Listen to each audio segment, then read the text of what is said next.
Hey everyone, it's Elisa here with the Rite Stuff. We have an exciting episode for you here today. We have Charlotte Harris, who is a forensic investigator. We're going to learn a lot today together. Let's get started. Okay, we all know accidents happen, but what if we could prevent them from happening before they do? And what happens when a work-related injury leads to legal action? The worst case scenario for every employer, right? And most importantly, what can we learn from past cases so that employees can go to work safely and return home to their families, just as they went to work with all four limbs attached? That would be ideal. Great. That'd be awesome. Today, I'm thrilled to have an expert with us who works in an industry that I just learned about myself. It's in forensic investigation. I have to read this because it's really fancy. Specializing in workplace safety, premises liability, which is slips, trips, and falls, and human-related factors. So Charlotte Harris holds a master's degree in occupational health and safety with the emphasis in industrial hygiene. Okay, this is all a mouthful, and we're going to unpack this here. And is preparing for her certified safety professional certification, which is not an easy test from what I hear. She's worked on both sides of the workplace injury cases as an expert witness and also performs root causes to determine where responsibility lies. So a lot of insight for both the employee and the employer side when it comes to work-related injuries. So welcome, Charlotte, and thank you for taking the time. Thank you so much. I'm excited to be here. I know, we're glad to have you. There's so much to learn in this industry, as I'm finding out. And ultimately our goal, like I mentioned before, was to make sure employees are safe and employers are doing the right thing. We don't want anyone to have to go through a litigation or an injury. And if there's things that we can do to prevent that maybe we're not thinking about, let's talk about it and get it on the table. Yeah, I love that. Okay. This will be good. All right. So let me have you start by breaking down what your role entails, because that was a big mouthful. It is a big mouthful. Okay. So first I'm going to start with my master's program. So I went through Rocky Mountain Occupational Health Center up at the University of Utah. And it was kind of like an overall comprehensive. Our main focus was industrial hygiene, which I always joke is safety on steroids. Okay, I believe you. Because not only do you have your basic safety stuff of, the really obvious hazardous situations, the ones that you can more obviously see and hear and feel. So, like it's super cold or it's super hot outside, or you've got like this big machinery coming towards you in construction. Those are like obvious hazards. Industrial hygiene looks at those, but then it also looks at the more, I guess, invisible ones. So that's a lot of times where you have like you're testing for gas vapors or other chemicals to make sure that you're not going over a limit and you're not going to be causing illness or potentially like cancer in your employees down the road. So yeah, that entailed like we did a lot of hazmat, hazardous, like organics, chemicals, that sort of stuff. We talked about safety management because a lot of people with this type of degree go into safety management. That's my great. path is kind of unique. It is. I'm curious how that led you. Like, I've always wanted to know. I wanted to be a nurse when I grew up. How do you know you want to be an industrial hygienist when you grow up? I didn't. Yeah. I didn't. I kind of fell into it. Yeah. So my company that I work for, MRA Forensic Sciences, we are a group of legal experts and we all kind of just have our own like little different specialties.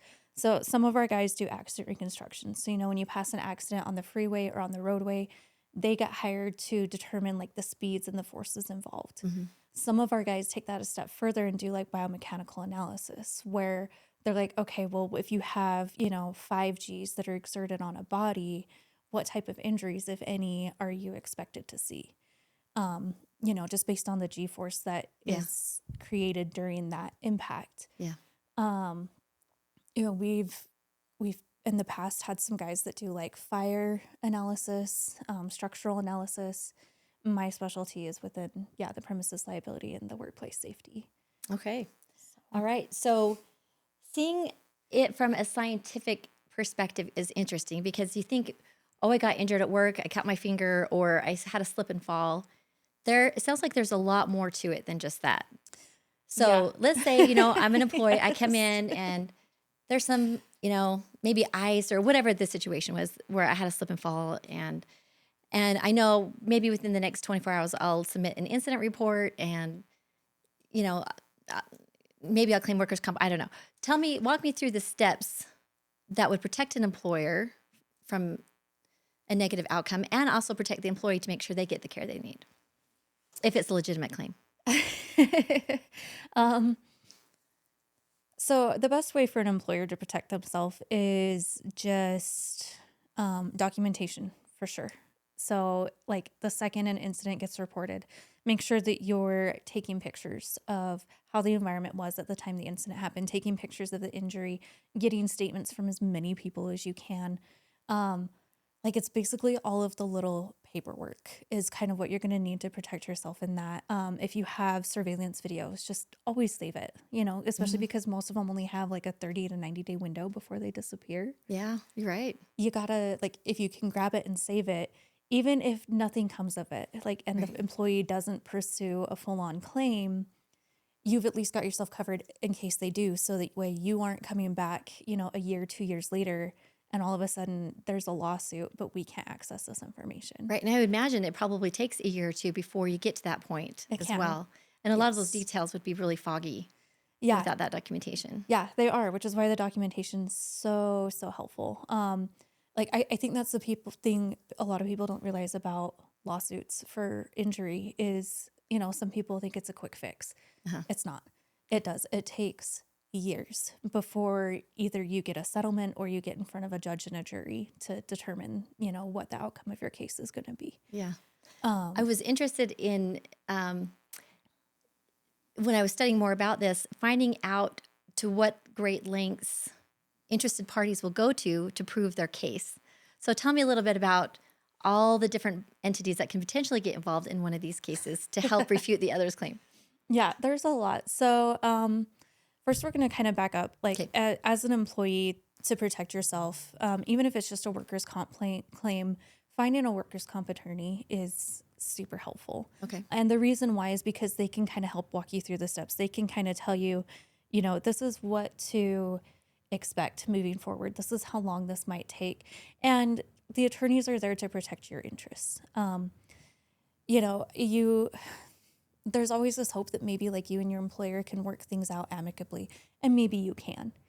But on both sides, if you have that legal representation, it just helps. It helps protect you. It also in some ways helps protect your employer as well, because it just also ensures like all the proper channels. Now, is are that the going same through. thing, a workers' comp attorney, the same as a personal injury attorney that you hear on those commercials? If you've been injured on the job. I think some of them can.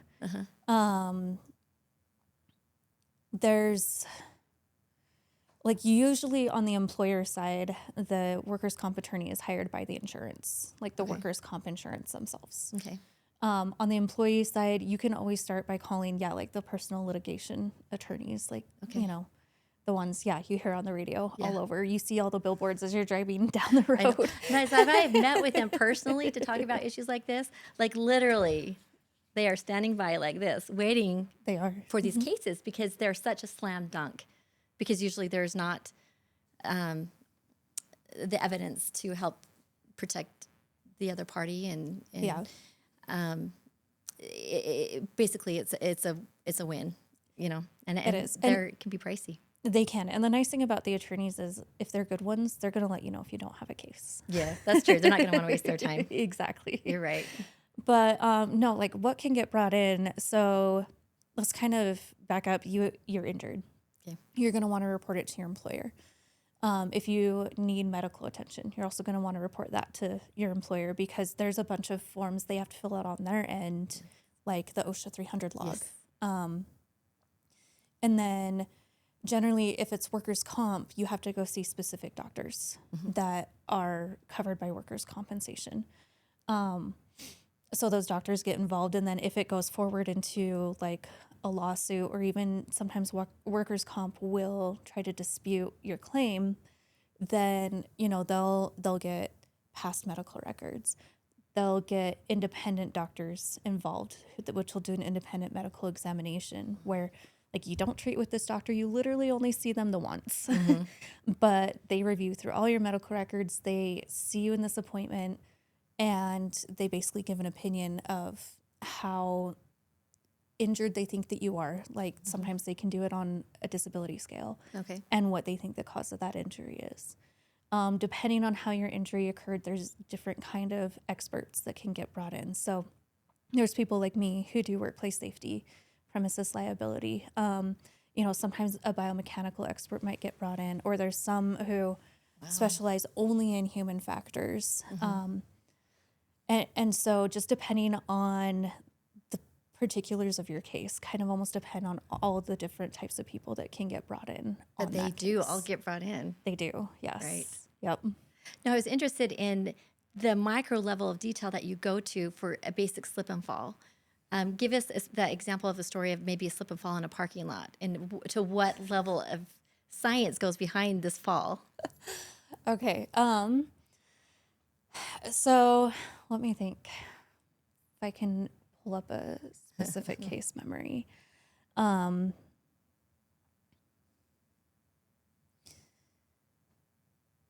Yeah, so let's say that you're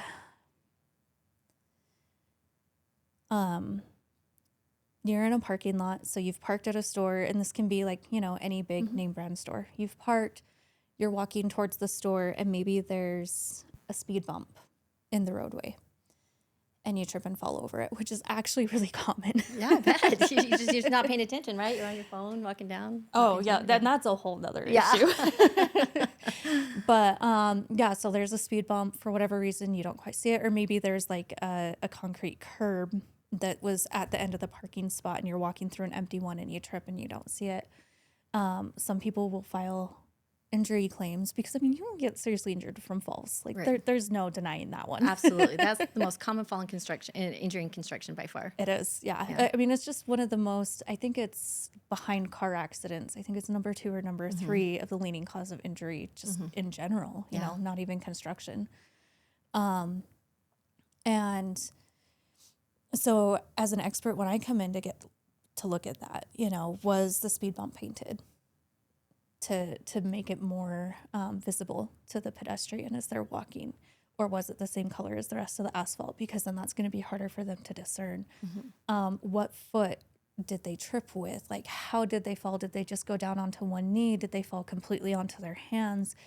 In slips, did they go backwards? Was it kind of a little bit more to the side? Because that's another thing to look at, is if people are saying, yeah, I slipped, but they actually fell forward, it most likely was not a slip that caused their fall. Or if they're going backwards, it's most likely not a trip. Interesting. So just having like even just those little details, and this is something, again, for both employers, employees, if you can document that for the employers, like this is what was witnessed, but even if it's the employee, like as soon as you get home or you get out of the hospital, or even while you're in the hospital, make a note in your phone of exactly what you recall happening. Because down Good the point. road, when they want those witness statements, those depositions, everything else, you're not going to remember with that kind of clarity. So if you have these notes to refer to, it's going to help. It's going to help people like me who are there to, help objectively analyze the case, to find those little facts that can tell us a little bit more about what happened and hopefully why. Yeah. I was interested that even you'll go to the level of determining the friction of the gravel or the asphalt or whatever the material is the parking lot's made of. Not so much parking lots. Asphalt's pretty slip resistant. Yeah. Unless there's ice, which, then ice is ice. Yeah. Concrete also is highly slip resistant. So where we get into more of the slip resistance is like when you have, when you're walking into buildings and you have like marble floors, tile floors, vinyl, even sometimes in warehouses, because if it's like a sealed concrete, then it's not going to be as slip resistant, and it's going to be a little bit more slippery because that seal blocks off the pores and the natural porosity that'll absorb the moisture within the concrete. So that's kind of where we like the slip resistance of floors come in. Okay. Is especially if you're transitioning from outside where, let's say it's wet and you're going to walk on tile floor.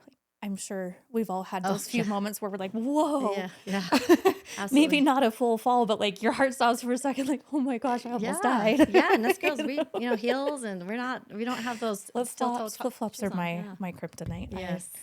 I love flip flops, but oh man, those are a slip hazard. Oh, I know. Oh my gosh. So if I'm an employer right now listening to this and thinking, oh man, all my workers come in the side door, it rains, snow. I really don't have anything there. And I know that my floor is sealed and, people, hmm it's easy to slip. Maybe some people have slipped already, but, haven't gotten seriously injured. What can they mitigate to help prevent accidents knowing this information? So one of the biggest things to mitigate with that would be like mats. Mhm. Um, but you also have to be careful because mats can present a trip hazard. They can't win for Trey. They can win, and there's certain ways like if as long as you can make sure that the mat is um stuck to the floor, you don't have edges curled or lifted up, um then people are less likely to trip. And as long as the thickness is a quarter of an inch or less, Mhm. then it doesn't technically classify as a trip hazard.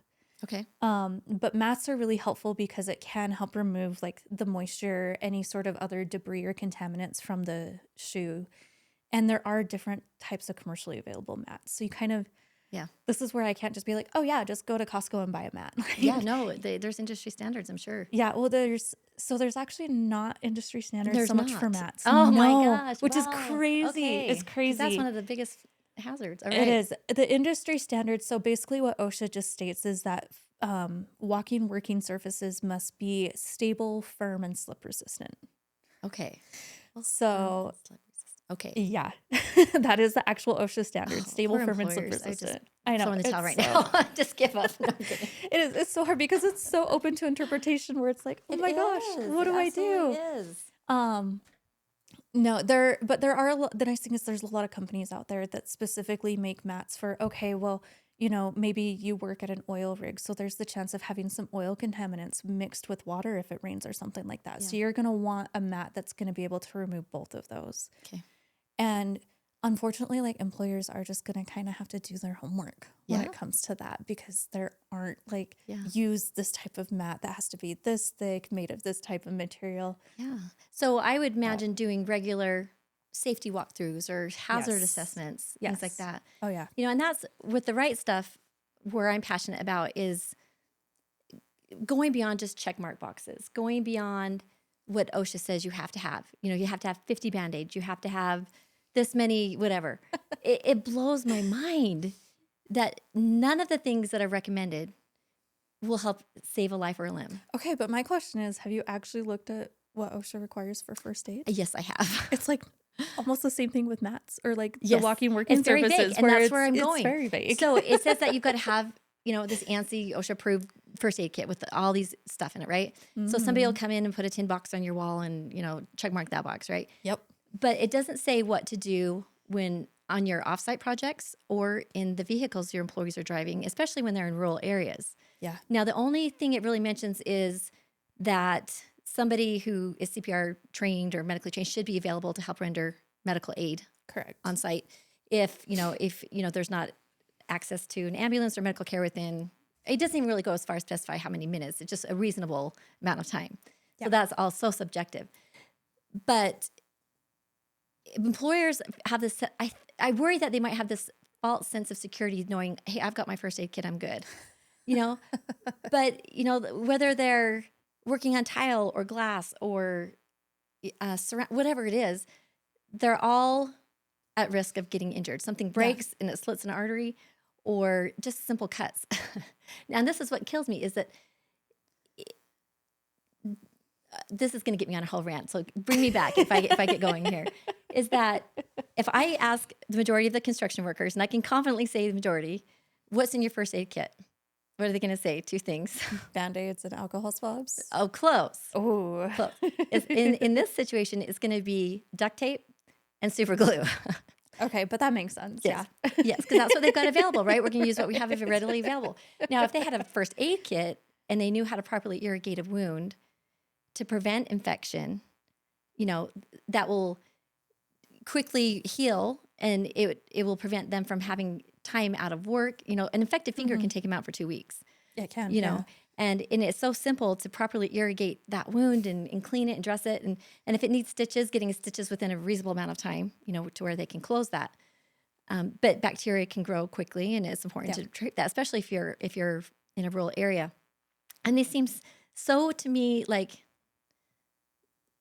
common sense, and now that it's not. It's just there's so many things that we can do to help prevent a lot of this stuff that makes sense to keep employees safe, rather than just saying, here, have 50 Band-Aids. Okay, so I agree with most of that. Well, good. Because I'd love to hear what you don't.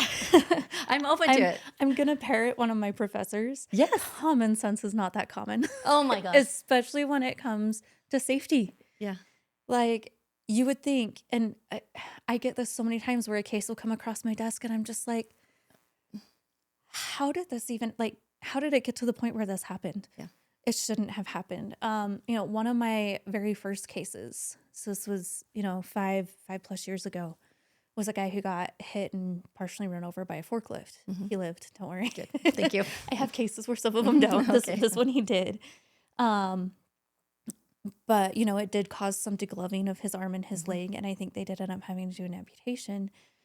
And it's one of those things where, in talking to him, he's like, I never saw the forklift. Mm-hmm. And the forklift driver never saw him. But common sense, you'd think, well, they're supposed to be looking out for each other. And you're a person, forklifts are huge. How do you not see that? Yeah. And again, this is why people like me get hired, is because we look at everything in this situation. Okay, he was found with headphones by him. He claims he didn't have them in, but what if he did? Then he's not going to be able to hear the forklift approaching. Absolutely.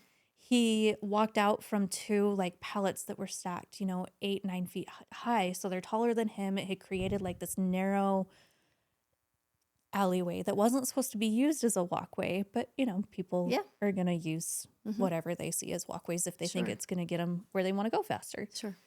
And so rather than being in the area where the forklift driver is going to expect pedestrians, he's coming out of an area where the forklift driver isn't expecting anyone. And so it's just this perfect storm that it, and again, you would think common sense, you would think that the guy would get to the edge of the pallets, maybe step out enough so that he's visible. Yeah. Make sure that he's looking both directions, because this is a well-known thoroughfare where forklifts and even bigger trucks would drive on for this construction project. Yeah. Make sure that it was clear before he started crossing. And he just went right across. Mm-hmm. He didn't stop and look. I know. And that's why they're called accidents, right? I mean, none of us are perfect. And if we were all perfect, we wouldn't even be having this conversation. And while there's things, we can do independently of what employers can provide for us, to maintain our own safety, like wearing your PPE, wearing your earplugs and safety goggles and safety stuff, PPE. There's going to be things that can happen, but there's so much. Give me an example of a time when it was just all out, okay, this is silly enough, but this is this is literally I hate using this word, but neglect. This is absolute flagrant, not protecting your employees. So a really good example of that is actually going to be roofing industries. Oh, okay, yeah. My ex-husband worked as a roofer for a little bit, and this was while I was actually getting my master's degree. And none of his coworkers wore fall protection. And when he wanted to, they made fun of him for it. Oh, that's so sad. Right? And shamed on safety equipment. And this is part of the reason why falls are such a huge issue for OSHA. They are the number one most cited violation in the workplace. They are the number one leading cause of injury. And it's because an example like this where, and it wasn't even just his coworkers, but the fact is his employer didn't provide him with any, or any of the other coworkers. Mm-hmm. When he showed up with some, it was because we went to Home Depot and bought a bucket that was fall protection. Mm. And I was new to safety, so I don't know if it met all the proper requirements. I'll admit that now. But, and unfortunately, I have seen a couple of cases where, guys have fallen and they've ended up seriously injured or have died from their injuries. And the company's trying to be oh, well, he's an experienced roofer. And it's but you didn't give him the right equipment to do his job safely. Yeah. You take a gust of wind, just being off balance, bending a certain way and just losing Yeah. getting dizzy for a second. This takes 1 second. It does, especially if you're right on that edge. And like when you're roofing work, you're not always in the middle of the roof. And Yeah.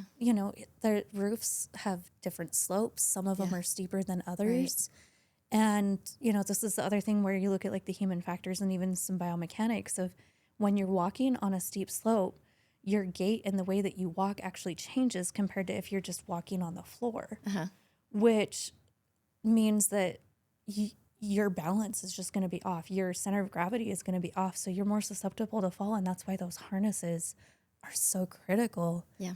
And yet most roofing employers just don't care. They figure, if an employee wants to be safe, they can buy their own. But most employees don't even know, they think, I can just wear my work belt because it has this big hook back here.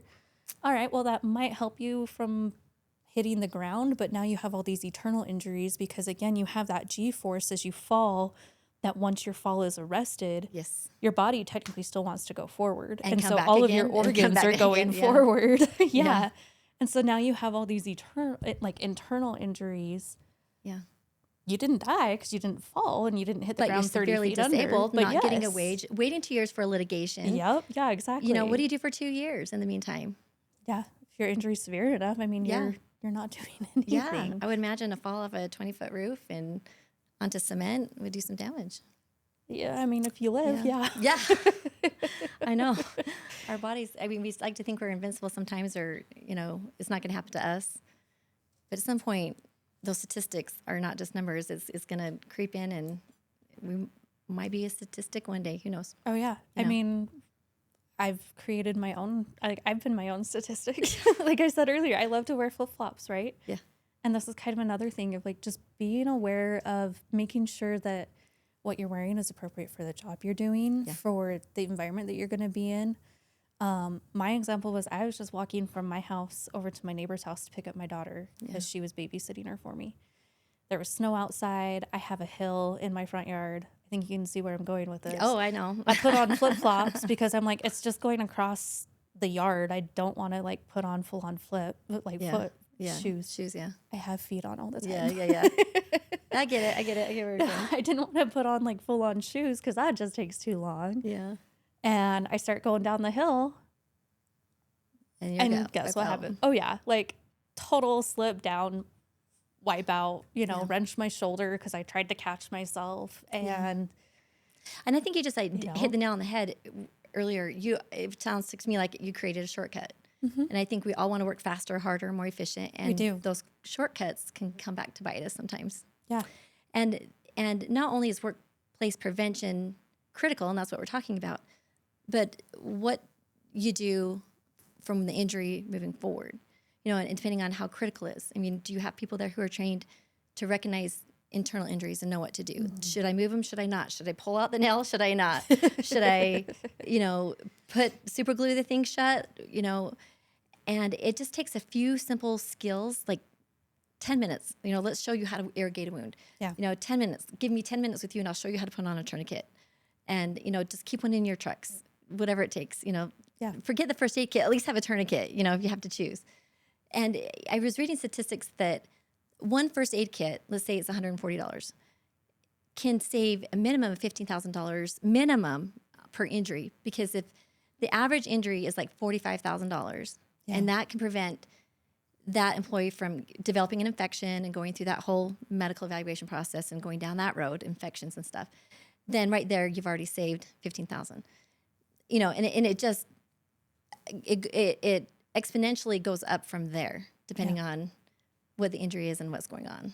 Yeah. Well, and I think another important part, so like having the first aid kit is amazing.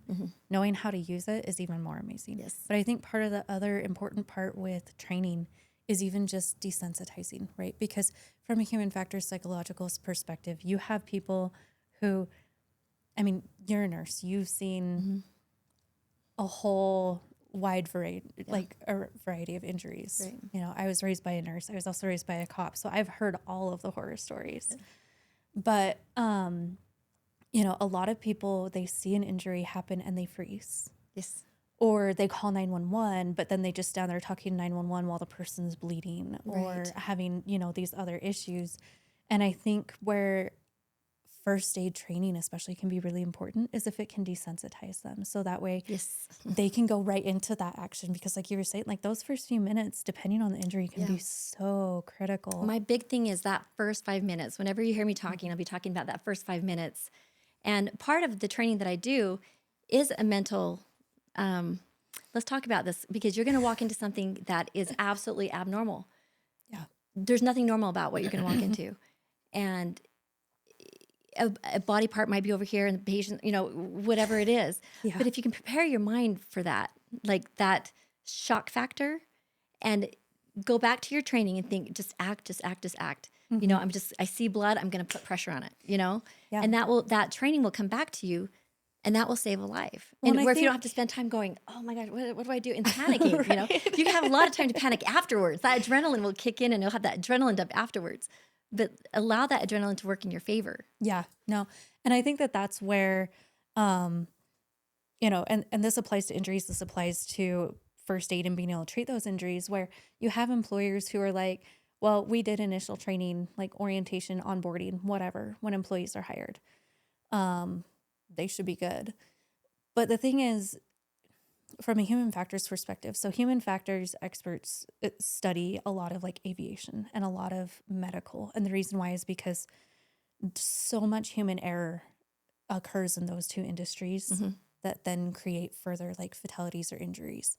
And one of the things that they found is the pilots who are able to successfully mitigate disasters, like the Captain Scully when he hit those birds, taking off, and he was able to land safely and nobody in his plane was injured.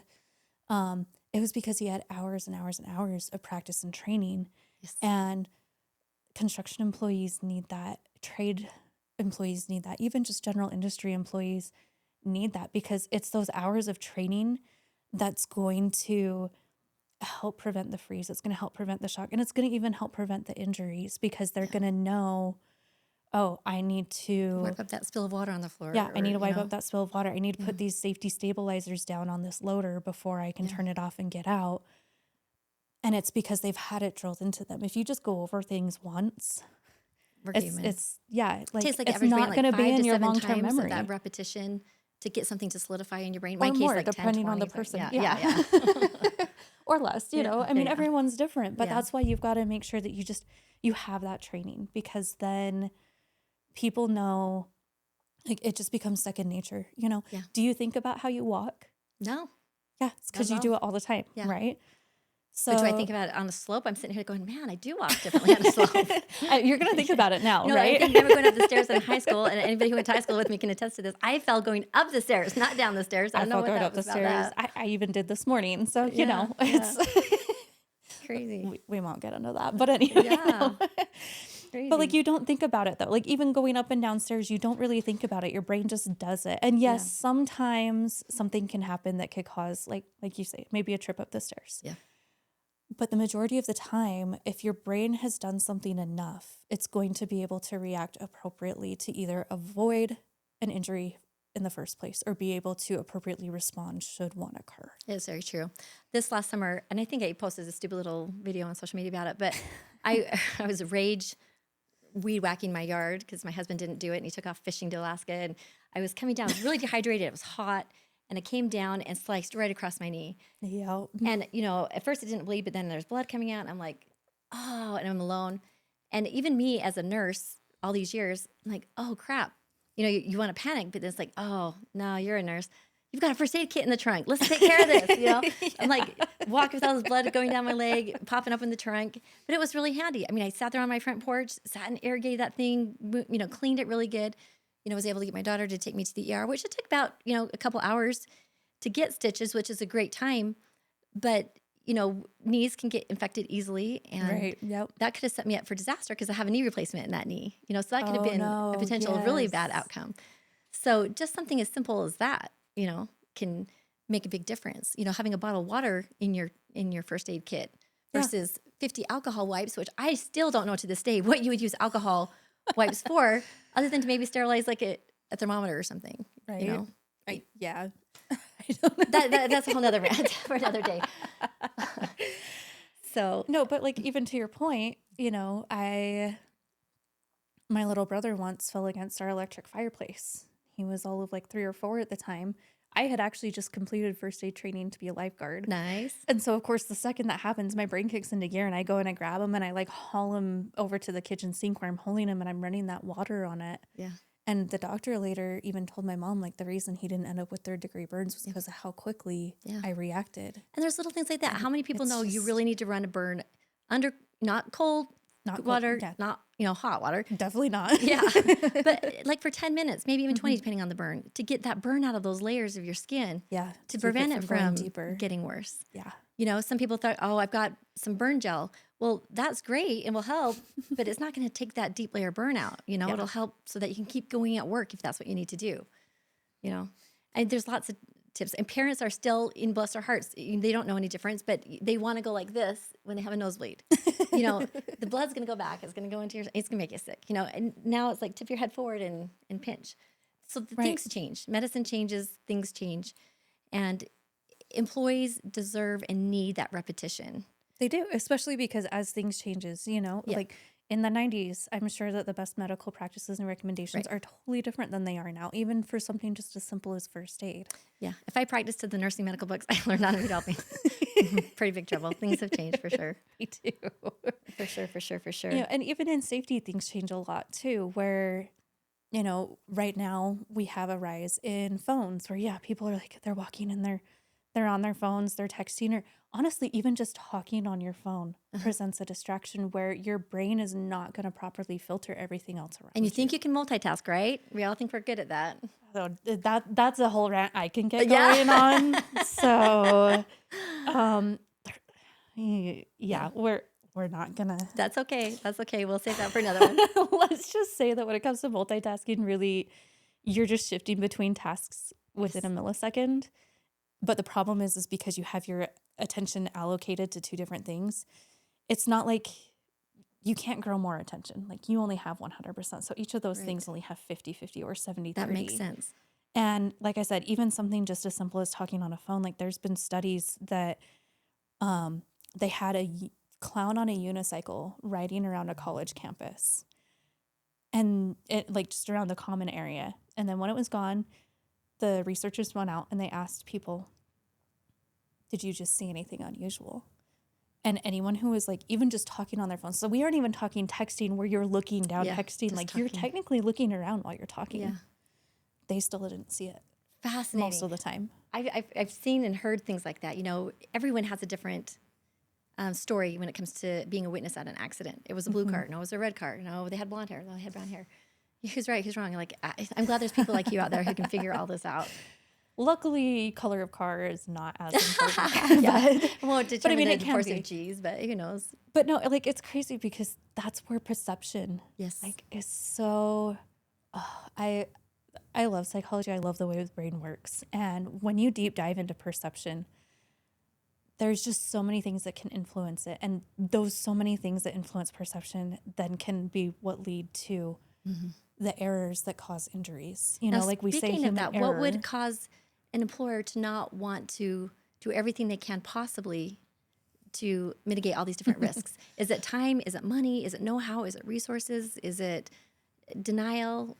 I think it's a combination of all of them. I think money is probably the biggest one. And, one of the ways that you can kind of counteract that is like what you said earlier in the podcast, where if, you invest in a $150, $200 first aid kit, that can save you thousands of medical expenses. If they invest in, we'll use my example for the roofers from earlier, fall protection harnesses. They're a couple $100, if that, and on top of that, there's even things, I have this that I could even show you. Like there's even things on the market where you can put guardrails on roofs now.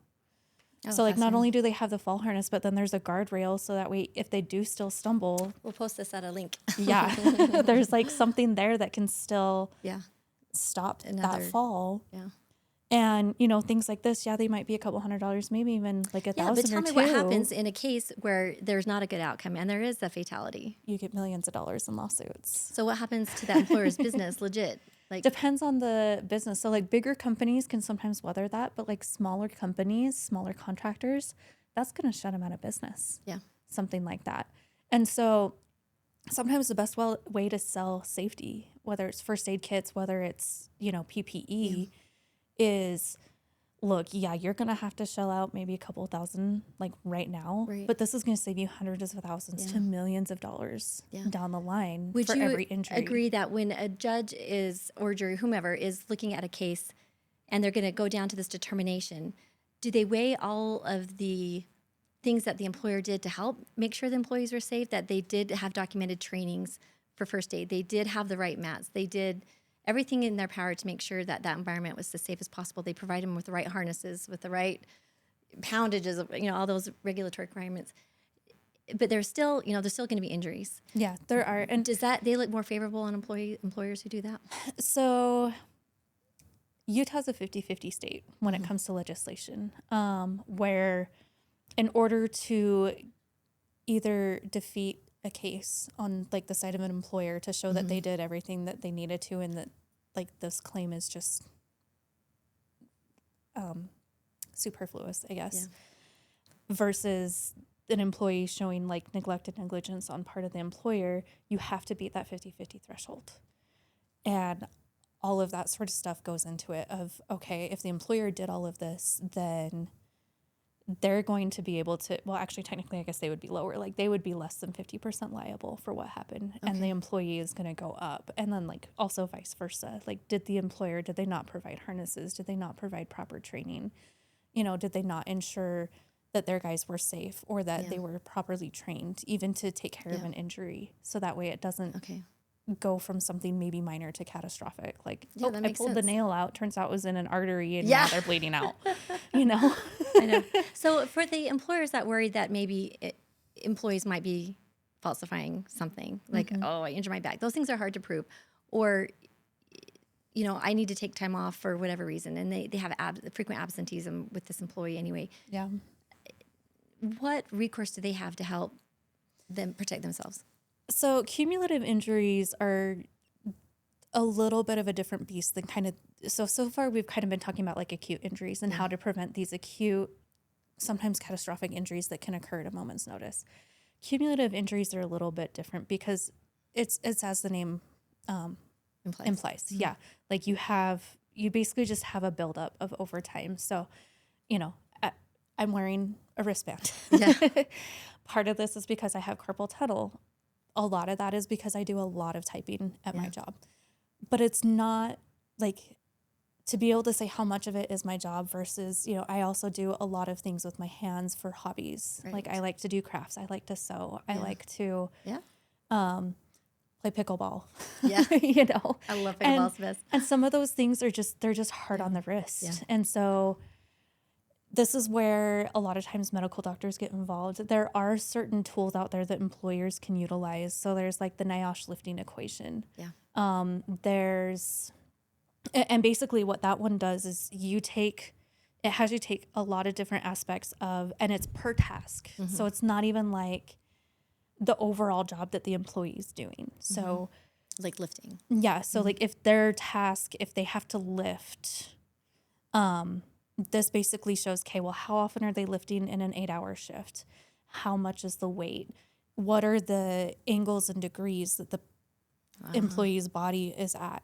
And it actually helps calculate, okay, if they continue doing this maneuver, they can safely lift 40 pounds over basically their work life without having it cause an injury.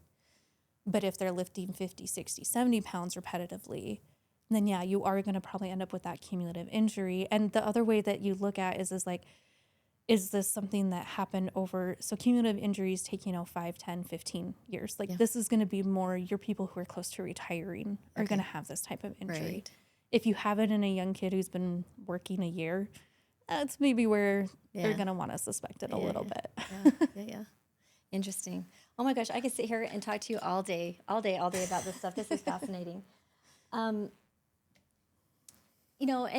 like, the word accidents implies, there are accidents and there's things that are overlooked, whether it's just because we just don't know what we don't know. We don't have the resources. and from my perspective, you know, for me as a nurse going into construction companies and helping them, it's like, utilize me, call me. Mm-hmm. I won't charge you. Like, let's just talk about how to keep your employees safe, whatever it takes. What is the best avenue employees can take? What's the next step when they're done listening to this that they can take back and be fueled and motivated to want to provide for their employees? To prevent, a safety culture can take a long time. It's not going to happen overnight. Right. But what can they do to help empower their employees to feel safe, knowing they're doing the right thing because it's the right thing to do, and in helping their employees feel that from the employer, like they really care for me. I'm going to be more loyal to them. Yeah. So I think one of the biggest things, and this is where it gets a little bit difficult, right, is if the employers listen to the employees, but employers will be like, yeah, but our employees never came and told us there's this issue. And it's like, okay, but is it because do you have an open door policy? Do you guys encourage, like, hey, if you see something hazardous, come and report it? Like, you're not going to get in trouble. Even the person who's doing something hazardous isn't going to get in trouble, right, unless they're like doing it purposely and intentionally. But a lot of times it's just an accident. It's just a lapse in judgment, a little bit of error, that gets into the brain. And if employers foster that, like, please come talk to us. Yeah. So that way they can make sure that the proper training is being done to address, like, oh, this is a hazard that's been happening actually quite a lot. People are forgetting to do like just this one maybe minor thing. Mm-hmm. An injury hasn't occurred yet, but it could if this trend continues. And then also just listening. So like if you do have an employee who's coming to you and being like, hey, I don't feel safe doing this. Yeah. Rather than being like, oh, it's fine, get back out there, or you get fired or suspended or whatever. Yeah. Take a minute and listen to them. Maybe try and have, like superintendents a little bit more safety conscious. Yeah. Sorry, excuse me. Because you can't always have the safety professionals out on site. Right. Because, you only have so many safety professionals and you have so many projects. Right. But if the superintendents even know some basic safety where they can walk around and notify, oh, look, this looks hazardous, we're going to fix it. Or that their employees can feel comfortable coming to them and being like, hey, I'm not safe here. And that superintendent can walk over and be like, oh, yeah, let's call our safety guy. Let's maybe hold off on work till they can get out here and tell us what we need to do to remediate the situation. Or maybe they can remediate it themselves and they don't have to. Right. It doesn't have to get to that level. Yeah. Well, that is a fantastic message. So thank you for all this good stuff. I could probably go on like 3 hours with this stuff. I could too. I know. It's good that we're all passionate about what we individually do. Otherwise, this kind of world would be a boring place. But we all have things to offer each other. So my advice is, utilize people's strengths to help lift you up in your businesses, to keep you financially sound, to keep your employees safe. Yeah, definitely. And let's work together to all go home and have dinner together at the end of the day. That's what's important. That is the most important. And I mean, I know I kind of tend to come in after injuries occur, but like my biggest takeaway is hopefully the employers can do a better job of protecting their employees, after I become involved, and I can give them some action items, or, the employees can also maybe be a little bit more aware, or hopefully, again, feel comfortable even just going up and saying, hey, I don't feel safe doing that. I want to go home to my family. Yeah. Like, can you help me make sure that I get home tonight? Yeah, it's not one person's responsibility for sure. It takes a village on this one. So, well, thank you. It's been so nice. Yeah, thank you. Speaking with you. So, all right. That's it for the Rite Stuff. Thank you for joining us.